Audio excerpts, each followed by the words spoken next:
ఐటీలో ఎంట్రీ కావాలా? Training software engineer గా అజా కోడింగ్ ట్యూటర్ లో 2 వీక్స్ ట్రయల్ పీరియడ్ లో వెంటనే చేరండి. నమస్తే రవీంద్రనాథ్ గారు. నమస్తే అండి ఉష గారు. మోహన్ బాబు గారి ఇంట ఆస్తుల తగాదా మనం చూస్తూ ఉన్నాము. నిన్నటి నుంచి కంటిన్యూస్గా దీనికి సంబంధించిన న్యూస్ ఎప్పటికప్పుడు బయటకు వస్తూనే ఉంది. ట్విట్టర్లో మంచు మనోజ్ గారు ఒక పోస్ట్ కూడా చేయడం జరిగింది. ఆస్తి వివాదాల అని మాట్లాడుకునే తరుణంలో నేను ఆస్తుల కోసం కాదు ఫైట్ చేసేదన్న ఒక పాయింట్ ఆయన రేస్ చేయడం జరిగింది. ఈ కథ మొత్తాన్ని మనం ఏ విధంగా చూడాల్సిన అవసరం ఉంది అంటారు. అంటే మోహన్ బాబు గారు అంటేనే తెలుగు చిత్ర పరిశ్రమలో నటనకి పెట్టింది పేరు. దాంతోపాటు ఒక పెద్ద దిక్కుగా ఉంటూ ఉంటారు ఆయన. అటువంటి ఆయన ఇంట్లోనే ఇద్దరు కొడుకులు ఆస్తి వివాదాలలో తగాదాలు అవుతున్నాయన్న మాట ఆశ్చర్యానికి గురిచేసిందనే చెప్పుకోవాలి. దీనికి సంబంధించిన పూర్తి వివరణ ఏంటి అండ్ దాంతోపాటు నిన్న వాళ్ళ ఇంటి ముందు బౌన్సర్లతో సహా ఒకరికొకరు ముక్కుమ్మడిగా దాడి చేసుకునే ప్రయత్నాలు జరిగాయన్న మాట మనం విన్నాము. అండ్ బౌన్సర్లు వాళ్ళ ఇంటి ముందు నిలబడడం కూడా మనం చూస్తూ ఉన్నాము. ఒకసారి దీనికి సంబంధించిన పూర్తి వివరాలు ఏంటి? రాచకొండ పోలీస్ కమిషనర్ శ్రీ సుధీర్ బాబు గారికి ఒక పెద్ద సుదీర్ఘమైన లేఖ రాశారు మంచు మోహన్ బాబు గారు ఉరఫ్ భక్తవత్సల నాయుడు గారు. తన కొడుకైనటువంటి తన చిన్న కొడుకైనటువంటి మంచు మనోజ్, అదేవిధంగా భూమా మౌనికారెడ్డి, వీళ్ళిద్దరి వల్ల నాకు ప్రాణహాని ఉంది. వీళ్ళ నుంచి నా ఆస్తికి, నా ప్రాణానికి, నా అనుచరులకు ఇబ్బంది ఉంది. వాళ్ళ నుంచి నన్ను రక్షించమని చెప్తూ ఒక సుదీర్ఘ లేఖ రాశారు పోలీస్ కమిషనర్ గారికి మన మోహన్ బాబు గారు. అంటే ఇప్పటివరకు వారి ఇంట్లో ఉన్నటువంటి వివాదాలు కేవలం అలా వచ్చి వెళ్ళిపోతున్నట్టుగా కనిపించేటి, కానీ నిన్న ఆయన రాసినటువంటి లేఖ తర్వాత అది పూర్తిగా బహిర్గతమైంది. దీనికి ఇమీడియట్గా మంచు మనోజ్ గారు కూడా ఇమీడియట్గా పహాడీ షరీఫ్ పోలీస్ స్టేషన్లో అక్కడ గురువారెడ్డి గారు ఆయన ఎస్ఐ గారికి ఆయనకు కూడా రిటర్న్ కంప్లైంట్ ఇచ్చారు. అదేవిధంగా ప్రత్యక్షంగా వెళ్ళి మాట్లాడడం కూడా జరిగింది. అక్కడ ముఖ్యంగా విజయ్ అండ్ కిరణ్ అనే ఇద్దరు వ్యక్తుల వల్ల నాకు ప్రమాదం ఉంది అని చెప్తూ తండ్రి పేరు ఎక్కడ ప్రస్తావించకుండా మా ఇంట్లో జరిగింది ఈ రకంగా జరిగింది. నేను యాక్చువల్గా ఇంట్లో షూటింగ్ నిమిత్తం వెళ్ళాను. నేను సండే నాడు నేను షూటింగ్ కోసం వెళ్తే షూటింగ్ అనుకోకుండా క్యాన్సిల్ అయింది. సో షూటింగ్ అనుకోకుండా క్యాన్సిల్ అవ్వడం వల్ల నేను మళ్ళీ నా భార్య పిల్లలతో ఇంట్లో ఉన్నాను. నేను ఇంట్లో లేనుకొని చెప్పి కొంతమంది దొండగలు నా ఇంటి మీద దాడి చేశారు. ఆ దాడిలో నా భార్య మౌనిక కూడా చాలా గట్టిగా వాగ్వాదం జరిగింది. నేను ఇమీడియట్గా వాళ్ళని అటాక్ చేయడానికి వచ్చేసరికి వాళ్ళు మా ఇంటి నుంచి ఆ సీసీటీవీ ఫుటేజ్, అదేవిధంగా అక్కడ DVR కూడా తీసుకొని వాళ్ళకి నుంచి పారిపోవడం జరిగింది. నేను వాళ్ళని వెంబడించాను.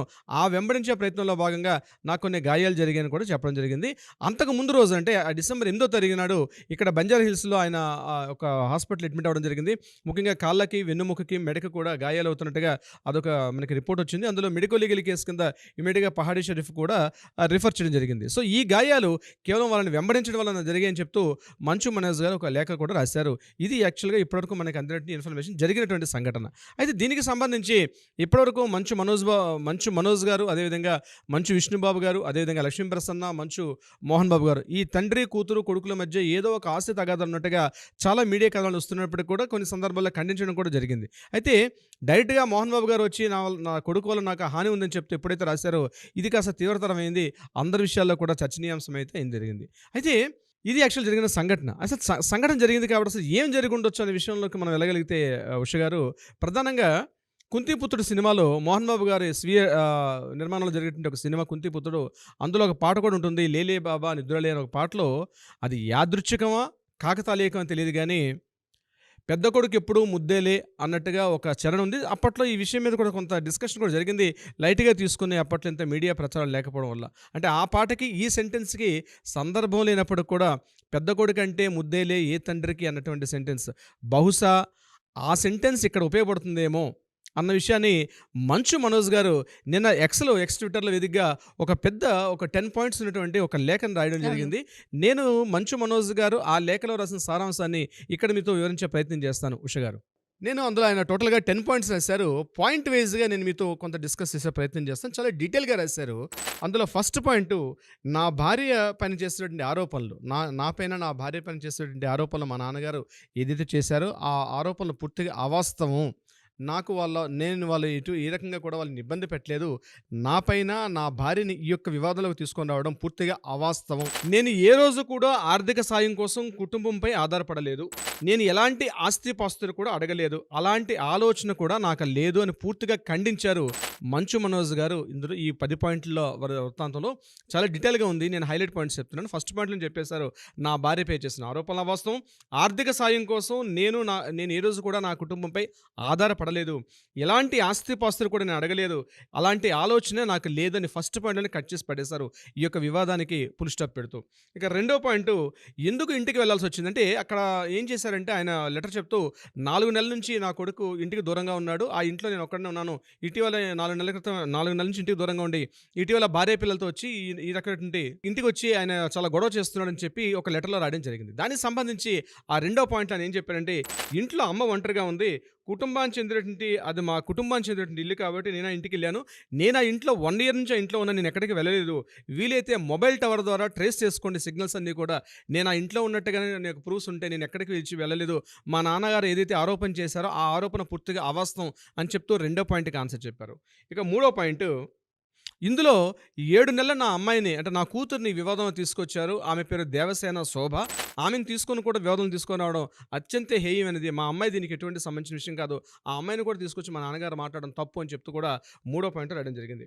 ఇది కాకుండా మూడో పాయింట్‌లో మరొక విషయం కూడా చెప్పారు. మా నాన్నగారు ఎప్పుడు కూడా మా దగ్గర పనిచేస్తున్నటువంటి అమ్మాయిలని అంటే వర్కర్స్ మీద చాలా ఎక్కువగా దురుసుగా ప్రవర్తిస్తుంటారు. వాళ్ళు అనేక విధాలుగా ఇబ్బంది పడుతుంటారు. చాలా సార్లు వాళ్ళు బాధపడేటువంటి సంఘటనలు కూడా ఉన్నాయి. వాళ్ళు ఎప్పటికప్పుడు మానేసి వెళ్ళిపోదాం అనుకున్నప్పుడు కూడా నేనే వాళ్ళని బుజ్జగించే ప్రయత్నం చేసి ఇంట్లో వర్కర్స్‌ని పెట్టుకుంటాను. ఇది మా నాన్నగారు పూర్తిగా కొంత దురుసు స్వభావంతో కలిగి ఉంటారు.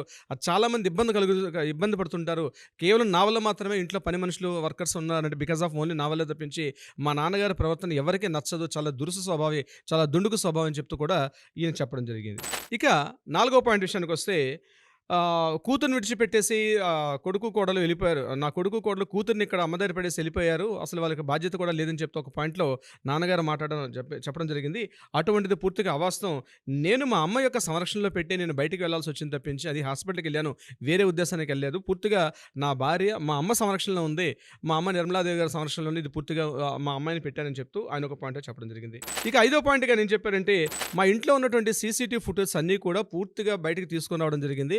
ఆ డీవీఆర్ సెట్‌తో సహా ముఖ్యంగా విజయ్ అండ్ కిరణ్ ఇద్దరు కూడా వీళ్ళందరూ కూడా మా నాన్నగారికి అదేవిధంగా మంచు విష్ణుకి చాలా సహాయకులుగా కొన్ని సంవత్సరాలుగా పనిచేస్తున్నారు. వీళ్ళందరూ కూడా ముఖ్యంగా ఏదైతే కాలేజ్ ఉందో కాలేజ్ సంబంధించినటువంటి యాక్టివిటీస్ వీళ్ళు దగ్గరగా చూస్తారు.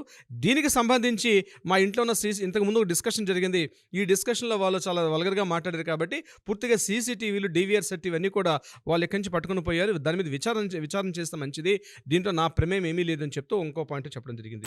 ఇక ఆరో పాయింట్‌కి ఏం చెప్పారంటే ఇప్పటివరకు నాకు ఫ్యామిలీ సపోర్ట్ అన్నదే నాకు లేదు. నేను కంప్లీట్‌గా నా శ్రమ, నా ప్రతిభ ద్వారా మాత్రమే పూర్తిగా నేను నా కెరీర్ నిర్మించుకున్నాను. నా ఫ్యామిలీ సపోర్ట్ చాలా తక్కువ. బయట వాళ్ళకి తెలిసినట్టుగా కాదు గానీ, నేను ఎప్పటికప్పుడు నా ప్రతిభ దీంతోటి నేను ఇప్పటివరకు సినిమా ఇండస్ట్రీలో అంచెలంచెలుగా పైకి వచ్చాను. చాలా కష్టపడాను గానీ, ఈ రోజు నేను ఫెయిల్ అయిపోవడానికి కూడా నా ఫ్యామిలీ అనుకున్నట్టుగా సపోర్ట్ చేయట్లేదు. మా అన్నయ్యకి ఇస్తున్నటువంటి ఇంపార్టెన్స్ నా పైన ఇవ్వట్లేదు ఫిల్మ్ ఇండస్ట్రీలో కూడా. కానీ అయినప్పటికీ కూడా నేను కొన్ని మ్యూజిక్ వీడియోస్ చేశాను. కొన్ని ఫైటింగ్ సీన్స్, కొన్ని కమర్షియల్ యాడ్స్ చేసుకుంటూ నా కుటుంబాన్ని నేను పోషించుకుంటాను తప్పించి నా యొక్క పూర్వపు ఆస్తిపాస్తులు కానీ నాన్నగారు ఇచ్చినటువంటి దేని మీద నేను ఈరోజు బతకడం లేదు. పూర్తిగా నేను గెయిన్ చేసుకోవడం నా కుటుంబంతో నా ఫ్యామిలీని సంరక్షించుకుంటున్నా అని చెప్పి ఆయన ఈ పాయింట్లో చెప్పడం కూడా జరిగింది. ఏడో పాయింట్గా నేను చెప్పారంటే నేను ఎప్పుడు కూడా మా నాన్నగారి యొక్క ఆస్తిపాస్తులు అడగలేదు. నేను వీలైతే సవాల్ విసురుతున్నాను. ఆ ప్రాపర్టీస్ ఏమైనా నేను ఏ రోజున అడిగినట్టుగా కానీ ఎక్కడైనా మీరు ప్రూఫ్ చేయగలిగితే నేను చూపించండి. నేను సవాల్ విసురుతున్నాను. నేను ఏ రోజు కూడా నేను అటువంటి ఆస్తిపాస్తులు ఏవి కూడా నేను అడగలేదు అని చెప్పి బహిరంగంగా చెప్పడం ఆయన యొక్క ఈ ఎక్స్ వేదికగా పంచుకున్నారు.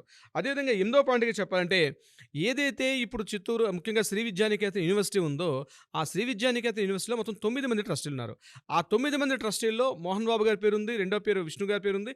దీంతో మరి కొంతమంది పేర్లు కూడా ఉన్నాయి. అందులో మంచు మనోజ్ గారి పేరు లేదు. అయితే ఈ విషయం నేను ఎందుకు చెప్తానంటే ఈ యొక్క విషయం చెప్పే ముందు ఆ ట్రస్టుల యొక్క పేరులో మంచు మనోజ్ గారి పేరు లేదు. అయితే 2022లో ఒక సంఘటన జరిగింది ఏంటంటే ముఖ్యంగా శ్రీ విద్యానికేతన్ కళాశాలలో ఉన్నటువంటి ఫీజుల పెంపు మీద చాలా రాద్ధాంతం నడిచింది. చాలామంది అబ్జెక్షన్ కూడా తీసుకొచ్చారు. కొంతమంది మీడియా కథనాల్లో కూడా చాలా అవకతవకలు జరుగుతున్నాయి. ఆర్థిక అవకతవకల యొక్క కాలేజీలు జరుగుతున్నాయని చెప్పినప్పుడు మోహన్ బాబు గారు, మంచు విష్ణు గారు కూడా ఇమీడియట్గా ప్రెస్ మీట్ పెట్టి ఇక్కడ ఎటువంటి ఆర్థిక అవకతవకలు లేవు, అంతా సవ్యంగా ఉంది అని చెప్పినప్పుడు మంచు మనోజ్ గారు ఒక మాట మాట్లాడడం జరిగింది. ఆ సందర్భంలో ఏమని మాట్లాడారంటే ఇక్కడ ఆర్థిక అవకతవకలు జరుగుతున్నాయి, వీళ్ళే దీని మీద ఎంక్వైరీ చేయండి అని చెప్పి మనోజ్ గారు సందర్భంలో మాట్లాడడం కూడా జరిగింది. సో దాన్ని ఉదాహరిస్తూ ఇక్కడ 8వ పాయింట్గా నేను చెప్తున్నారంటే మోహన్ మోహన్ బాబు యూనివర్సిటీ రీసెంట్గా శ్రీ విద్యానికేతన్ అన్నది మోహన్ బాబు యూనివర్సిటీకి అప్గ్రేడ్ జరిగింది. సో అక్కడ అనేక రకాల ఆర్థిక అవకతవకలు జరుగుతున్నాయి. అందులో ఉన్నటువంటి ముఖ్యంగా వినయ్ మహేశ్వర్ అనేటువంటి ఒక ఆమె పూర్తిగా ఈవిడ కూడా ట్రస్టీగా ఉన్నారు. వాళ్ళందరూ కూడా కలిసి అనేక ఆర్థిక అవకతవకలు పాల్పడ్డారు. దానికి సంబంధించిన సాక్ష్యాధారాలు నా దగ్గర ఉన్నాయి. వీళ్ళతో ఎంక్వైరీ కమిషన్ వేయించండి అని కూడా చెప్తూ ఈ ఎక్స్ వేదికగా 8వ పాయింట్గా ఆయన చెప్పడం కూడా జరిగింది. 9వ పాయింట్గా చెప్పుకోవాలంటే వీళ్ళ అన్నయ్య విష్టికి నాన్నగారు అనేక రకాలుగా సపోర్ట్ చేస్తున్నారు. చాలా సందర్భాల్లో సపోర్ట్ చేస్తున్నారు. అంటే ఇది అదని చెప్పలేను కానీ అనేక రకాలుగా అనేక సంవత్సరాలుగా ప్రతి సందర్భంలో కూడా నాన్నగారు అన్నయ్యకి ఎంతో సపోర్ట్ చేస్తున్నారు. ఆయన ఎన్ని రకాల ఫెయిల్యూర్స్ ఉన్నప్పుడు కూడా అన్నయ్యకి అన్ని రకాలుగా సపోర్ట్ చేస్తున్నారని చెప్తూ నేను ఏ రోజు కూడా అన్నయ్యకి ఇచ్చిన సపోర్ట్ నాకు కూడా ఇవ్వమని చెప్పి నేను ఏ రోజు కూడా లేదు. ఇది మొత్తం అందరికీ కూడా తెలిసి విషయంలో అన్నయ్యకి ఎంత సపోర్ట్ చేస్తున్నారని చెప్తూ ఇప్పుడు రీసెంట్గా దుబాయ్ వెళ్ళారు. ఎందుకు దుబాయ్ వెళ్ళారో కూడా విషయం తెలుసు. నేను చెప్పాల్సిన అవసరం లేదు. మా నాన్నకి విషయం తెలుసు. ఆయన చెప్తేనే బాగుంటుంది అని చెప్తూ 9వ పాయింట్లో ఆయన చెప్పడం జరిగింది. ఇక 10వ పాయింట్ ఏంటంటే చిట్ట చివరి పాయింట్ 10 పాయింట్స్లో లాస్ట్ పాయింట్ ముఖ్యంగా లాస్ట్ ఇయర్ సెప్టెంబర్లో మా ఫ్యామిలీ జరుగుతున్న ఇటువంటి ఈ ఇష్యూస్ ఏవైతే ఉన్నాయో ఈ డిస్టర్బెన్స్ దీనికి సంబంధించి నాన్నగారు నేను వేడుకున్నాను, అందరం కూర్చుని మాట్లాడుకుంటే సబ్జెక్ట్ సాల్వ్ అయిపోతుంది, ఈ రకాల కన్ఫ్యూజన్స్ ఉండవు. ఎందుకంటే అందరం ఫ్యామిలీస్ పిల్లలు అందరం అంటే ఒకప్పుడు ఉండేది ఏంటంటే మోహన్ బాబు గారు, మంచు విష్ణు అండ్ మనోజ్ గారు అండ్ లక్ష్మీప్రసన్న ఇదే ఫ్యామిలీ. కానీ ఈరోజు పెళ్ళిళ్ళు అయ్యి అందరికి కూడా పెళ్ళిళ్ళు అయిపోయి అందరికి పిల్లలు వచ్చేసిన తర్వాత కుటుంబం యొక్క సైజు పెరిగింది, పరిధి యొక్క పెరిగింది. కాబట్టి వాళ్ళకి వీళ్ళ మీద హక్కులు ఉంటాయి, మాట్లాడుకున్నటువంటి బాధ్యత పిల్లలకి లేకపోయినా అనుబంధాలు ఆప్యాయతలు ఉన్నప్పుడు కూడా వచ్చినటువంటి కొత్తగా జీవితంలోకి ప్రవేశించిన వ్యక్తులకి వాళ్ళకు కొన్ని అనుమానాలు ఉంటాయి. వాటిని తీర్చాల్సిన బాధ్యత పెద్ద మనిషిగా కుటుంబ పెద్దగా ఉన్నటువంటి మోహన్ బాబు గారి యొక్క విషయం కూడా ఉంటుంది. ఆయన ఒక సందర్భంలో ఒక ఇంటర్వ్యూలో మాట్లాడుతూ చెప్పారంటే నా ప్రాపర్టీస్ అన్నీ కూడా ఈక్వల్గా నేను పనిచేశాను అని 5-6 years బ్యాక్ నా టోటల్గా వీలునామా రాసేసాను. వీలునామాలు ఎవరి ప్రాపర్టీస్ వాళ్ళకి రాసేసాను తప్పించి నా ఎటువంటి డిస్టర్బెన్స్ లేదు. నా కొడుకే నా కూతురైనా ఒకటే, కానీ కూతురు అంటే నాకు చాలా ఎక్కువ ఇష్టం, కూతురుగా నేను ఎక్కువగా ఇవ్వడం జరిగిందని చెప్తూ ఒక సందర్భంలో ఒక ఇంటర్వ్యూలో కూడా మనం వినడం జరిగింది ఒక ఇంటర్వ్యూలో. సో బహుశా అటువంటిది ఏదైనా విషయం జరిగి ఉండొచ్చు. ఏదైనప్పటికీ కూడా ఒక క్రమశిక్షణ, ఒక డిసిప్లిన్, ఒక ఇండిపెండెన్స్ అనే విషయంలో మోహన్ బాబు గారికి పెట్టింది పేరు. ఆయన మాట దుడుకుంటుంది కానీ మనిషి ఇప్పటికి కూడా క్రమశిక్షణ అంటే ఎన్టీ రామారావు గారి తర్వాత మరలా మా అన్నగారని చెప్తూ మోహన్ బాబు గారికి అంత క్రమశిక్షణగా ఇండస్ట్రీలో ఒక పేరుంది.